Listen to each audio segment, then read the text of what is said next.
Di sisi kebijakan publik ini ingin melihat dari sisi paradigma governance gitu ya. Karena ada 3 paradigma besar dalam ilmu kita, yaitu old public administration, new public management, dan governance. Nah, di dalam paradigma governance ini, penegakan hukum, law enforcement, itu adalah fondasi dasar.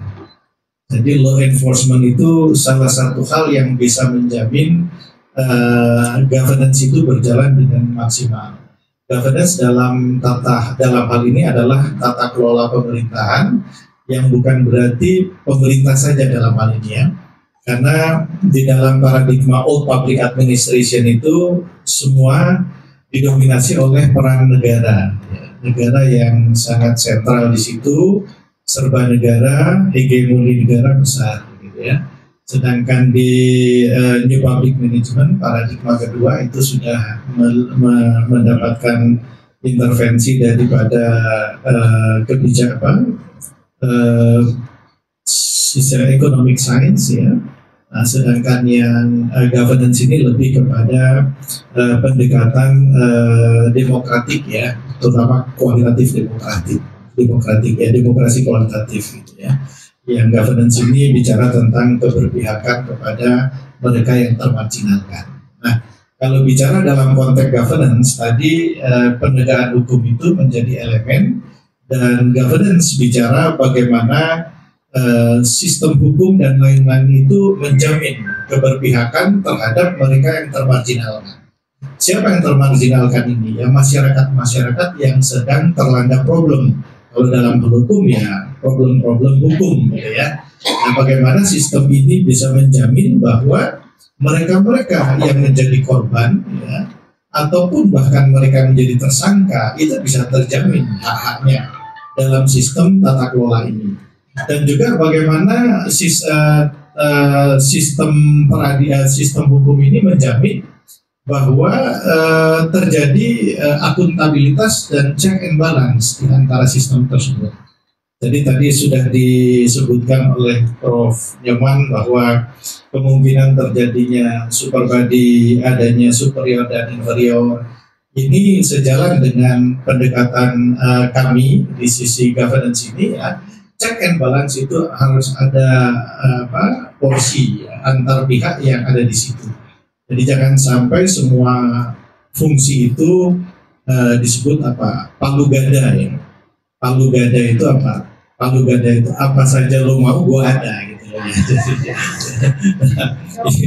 Jadi sehingga semua fungsi tadi mulai dari awal sampai akhir itu diborong gitu. Nah ini yang bisa berbahaya nanti dalam konteks check and balance-nya. Makanya saya melihat rancangan undang-undang KUHP ini, termasuk nanti ada RUU Kejaksaan, dan juga mungkin nanti muncul juga RUU Kepolisian yang akan dipersiapkan, terjadi perang RUU gitu ya. Perang RUU ini. Jadi bukan hanya perang itu terjadi jadi juga tapi perang RUU ini bisa jadi terjadi gitu. Nah, ini menjadi situasi yang kurang sehat gitu lah. Nah, kita dari sisi kebijakan publik tentu menginginkan adanya harmonisasi di sini. Nah, oleh karena itu bukan hanya pada level koordinasi yang perlu ditekankan ya. Jadi koordinasi antar tadi aktor-aktor yang terlibat di sini, apakah kepolisian, kejaksaan maupun peradilan gitu ya, tapi bahkan pada level kolaborasi gitu ya. Jadi penempatannya tadi di samping jelas sebenarnya kita bisa berkolaborasi antar sektor ini, dan saya melihat di sini belum dioptimalkan peranan dari information technology IT. Bagaimana sebenarnya IT itu bisa meningkatkan kinerja daripada aktor-aktor ini. Jadi IT yang dalam konteks ini kolaborasi itu bisa melink apakah ke media, apakah ke akademisi gitu ya, bahkan pada kelompok-kelompok masyarakat yang terlibat ataupun individu yang terlibat dalam proses ini gitu ya. Nah, IT menjadi penting, tidak hanya koordinasi tapi kolaborasi saya katakan. Karena di dalam pendekatan kolaboratif governance gitu ya, itu perlu disusun adanya irisan Nah, kalau enggak, paling tidak kalau minimal itu ya, pemerintah, masyarakat maupun swasta, bahkan ditambahkan media dan akademisi pentahelik gitu ya. Irisan berarti di situ ada semacam kesepakatan. Kira-kira kalau itu bicara tentang koordinasi di level yang paling bawah, itu koordinasinya bagaimana? Gitu ya. Sehingga masing-masing memainkan fungsi yang jelas. Jadi kalau memang dia dominannya di fungsi penuntutan, nah itu yang dioptimalkan. Kalau dia memang yang di pendidikan, itu yang dioptimalkan. Apabila fungsi pendidikan tidak optimal, apa yang harus kita push sehingga fungsi pendidikan ini menjadi optimal? Nah ini yang harus kita pikirkan. Makanya dalam beberapa kesempatan dulu, saya juga sempat menyampaikan, apakah mungkin kita membuka alternatif deliberative policy, kita membuka pintu baru, channel atau saluran baru, gitu ya.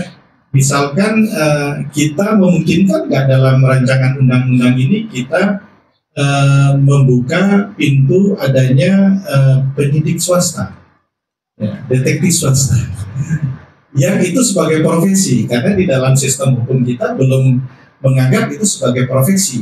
Sebagai fungsi sudah ada di dalam beberapa undang-undang sudah dilakukan, tapi sebagai profesi itu belum diakui.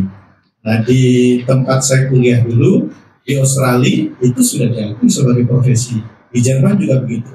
Nah rancangan undang-undang ini belum memikirkan tentang membuka alternatif channel yang baru seperti ini, gitu ya. Nah kalau kita berpikir ke depan, saya pikir juga fungsi kepolisian juga akan terbatas penyidiknya, gitu ya. Sementara anggaran kita juga terbatas. Nah, apakah tidak mungkin kita buka channel alternatif itu sehingga nanti ada alternatif bagi masyarakat untuk mendapatkan layanan, gitu kan? Terutama mereka-mereka yang mampu membayar penyidik-penyidik tersebut, tapi tetap yang dibiayai APBN itu memfokuskan kepada mereka-mereka yang betul-betul membutuhkan. APBN kita terbatas. Tapi jangan lupa di Australia dan lain-lain itu ada penyidik yang berpihak, ya, seperti bantuan layanan hukum, gitu ya.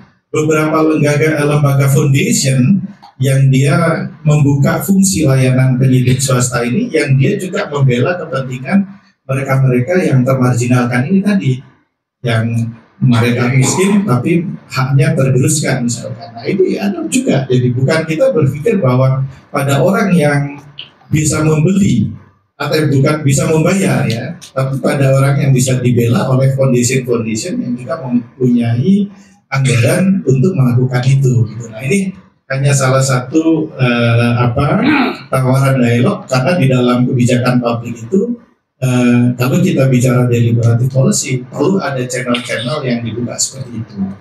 Karena kan kritik yang terjadi adalah optimalisasi peran penyidik dan penyelidikan itu, keterbatasan SDM dan lain-lain. Tapi kita juga bisa membuat, kalau memang itu tidak bisa secara horizontal, nah kita juga harus memfungsikan misalkan kepolisian itu dalam konteks bagaimana mereka ketika tidak merespon sesuatu itu bisa membuat sistem yang memungkinkan, ya, terjadinya reminding, gitu, peringatan, gitu ya, peringatan terhadap sistem itu, apakah di unit itu atau unit lain sebagai alternatif, walaupun tidak di situ, gitu ya, unit lain tapi tetap di kepolisian.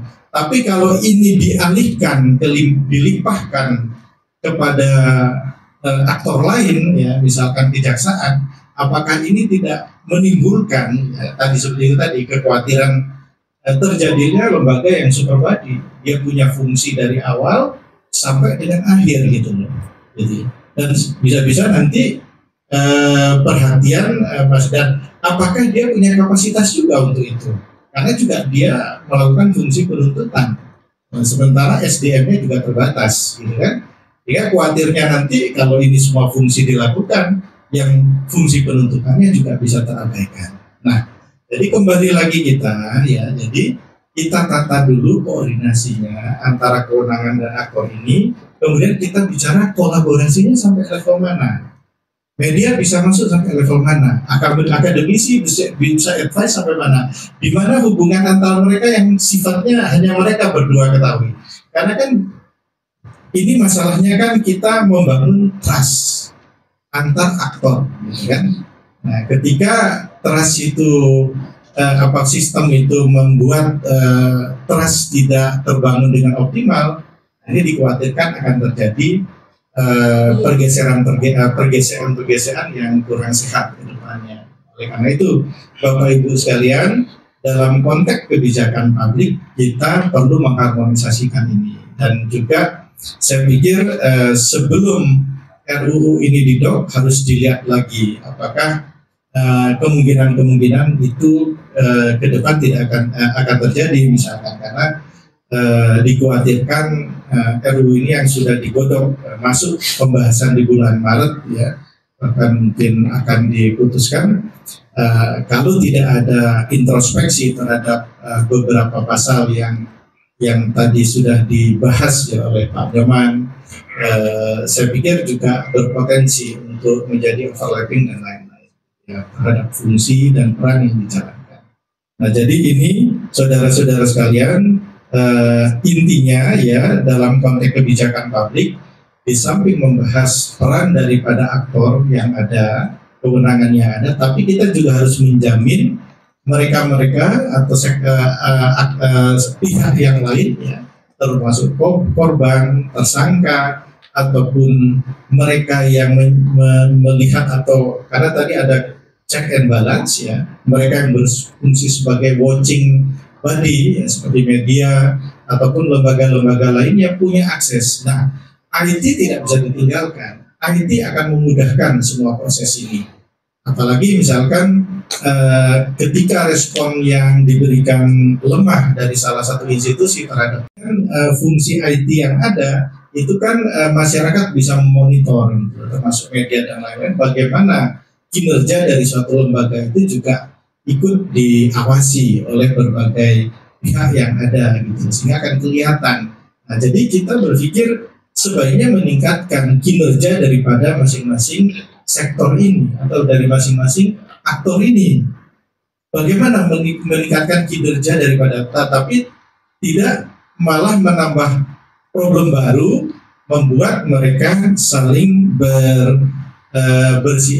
beraktivitas secara potensial tumpang tindih pelaksanaannya di lapangan. Nah, ini yang saya harapkan tidak terjadi ke depan, sehingga sebagai akademisi maupun ilmuwan di bidang kebijakan publik sebaiknya ini dilihat lagi, ya kan, ditata lagi supaya ke depannya betul-betul problem masyarakat itu bisa terpecahkan dengan perlindungan hukum yang optimal.